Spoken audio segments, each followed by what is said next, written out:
Hi viewers, welcome to our release home channel. நம்ம daily use பண்ணுற பொருட்களை எப்படிலாம் பயன்படுத்தலாம்ங்கிற ஒரு சில குறிப்புகளை தான் நம்ம இந்த வீடியோவில் நம்ம பார்க்க போகிறோம். அதுக்கு இந்த வீடியோவை நீங்கள் ஸ்கிப் பண்ணாமல் பாருங்கள். அப்போ தான் உங்களுக்கு முழுமையான விவரம் உங்களுக்கு கிடைக்கும். அதுக்கு முன்னாடி நம்ம ரிலீஸ் ஹோம் சேனலை சப்ஸ்கிரைப் பண்ணாதவங்க சப்ஸ்கிரைப் பண்ணிடுங்க. பக்கத்தில் பெல் ஐக்கானை கிளிக் பண்ணிக்கோங்க. இப்போ வீடியோக்குள்ளே போகலாம் வாங்க. நம்ம முருங்கை இலையை சமைக்கும் போது இந்த மாதிரி வாஷ் பண்ணிட்டு நம்ம சமைப்போம். இந்த மாதிரி நீங்கள் வாஷ் பண்ணும்போது நீங்கள் பாருங்கள், அந்த முருங்கை இலையில தண்ணி படவே படாது. இந்த மாதிரி இருக்கும்போது நம்மளுக்கு அதில் உள்ள புழு ஏதாவது ஒட்டியிருந்தாலும் ஏதாவது பூச்சி இருந்தாலும் நம்மளுக்கு அது ரிமூவே ஆகாது, அப்படியே அதுலயே இருக்கும். அதுக்கு இந்த மாதிரி நீங்க ட்ரை பண்ணி பாருங்க. அதுல எந்த பூச்சி புழு எதுவா இருந்தாலும் உடனே அந்த தண்ணியோட கலந்து போயிடும், நல்லா கிளீன் ஆயிரும். முருங்கை இலைய வாஷ் பண்றதுக்கு முன்னாடி அந்த தண்ணியில 1 டேபிள் ஸ்பூன் உப்பு போட்டுக்கோங்க.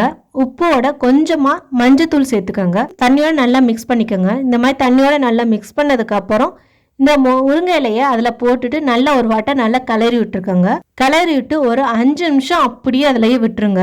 அந்த உப்பு மஞ்சத்தூளும் அந்த முருங்கை இலையில உள்ள பூச்சி புழு அழுக்கு எதுவா இருந்தாலும் மண் எதுவா இருந்தாலும் அதை நல்லா கீழே இழுத்துட்டுரும். இந்த மாதிரி 5 நிமிஷம் கழிச்சு மேலாக அந்த இலையை எடுங்க. மேலாக இந்த இலையை எடுத்துட்டு நீ பாருங்க, அது கீழேயே அந்த தண்ணி கீழேயே பாத்தீங்கன்னா மண்ணு பூச்சி புழு எதுவா இருந்தாலும் அப்படியே டெபாசிட் ஆகிருக்கும். உங்களுக்கு வேணும்னா மறுபடியும் அந்த இலைய சாதா தண்ணியில வாஷ் பண்ணிட்டு நீங்க சமைக்க ஆரம்பிக்கலாம். இல்லைன்னா அப்படியே விட்டுலாம். ஏன்னா மஞ்சளும் உப்பும் தான் அதுல, அதனால எந்த ப்ராப்ளமும் இருக்காது. இந்த மாதிரி நீங்க ட்ரை பண்ணி பாருங்க, உங்களுக்கு ரொம்பவே யூஸ்ஃபுல்லா இருக்கும். இந்த டிப் பிடிச்சிருந்துச்சுன்னா லைக் பண்ணுங்க, சப்ஸ்கிரைப் பண்ண மறந்துடாதீங்க.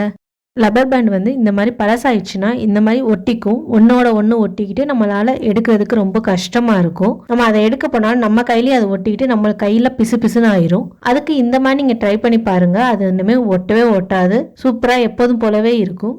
லப்பர் பேண்டில் நீங்கள் வீட்டில் உள்ள யூஸ் பண்ணுற எந்த பவுடராக இருந்தாலும் சரி, அந்த பவுடரை லைட்டாக கொட்டிட்டு எல்லா இடத்துலையுமே படுற மாதிரி நல்லா இந்த மாதிரி மிக்ஸ் பண்ணி விட்டுக்கோங்க.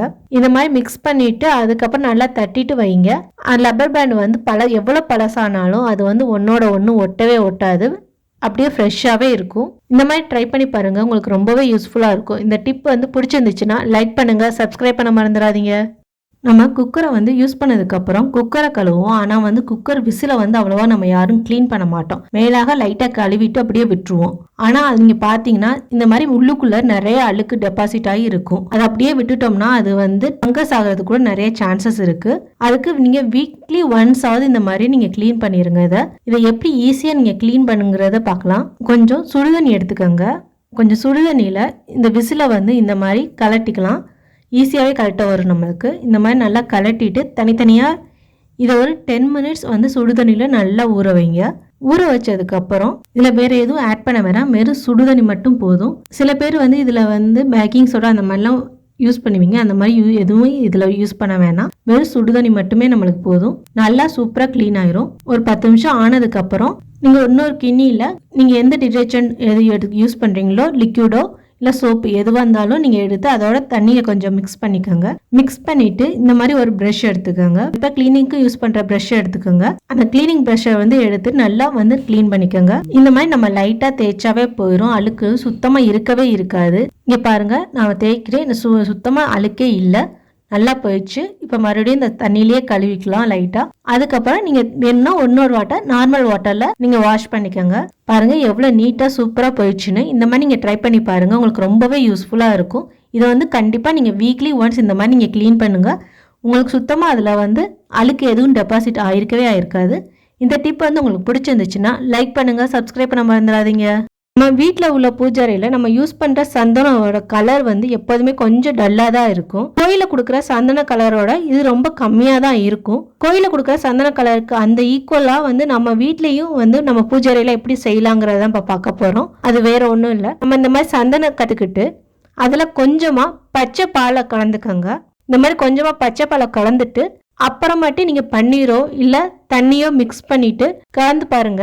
இது எப்போதும் உள்ள கலரோட நம்மளுக்கு கொஞ்சம் டார்க்காவே தெரியும். நம்ம இதுல வெறும் தண்ணி மட்டும் கலந்தோம்னா அந்த சந்தனத்தோட கலர் நம்மளுக்கு கொஞ்சம் டல்லா தான் இருக்கும். இந்த மாதிரி பச்சை பாலையும் தண்ணி இல்லைன்னா பன்னீர் அந்த மாதிரி சேர்த்து மிக்ஸ் பண்ணி நம்ம வைக்கும் போது சந்தனத்தோட கலர் நம்மளுக்கு இன்னும் கொஞ்சம் டார்க்கா நல்லா இருக்கும். இந்த மாதிரி நீங்க ட்ரை பண்ணி பாருங்க, உங்களுக்கு ரொம்ப யூஸ்ஃபுல்லா இருக்கும். இந்த டிப் பிடிச்சிருந்துச்சுன்னா லைக் பண்ணுங்க, சப்ஸ்கிரைப் பண்ண மறந்துடாதீங்க.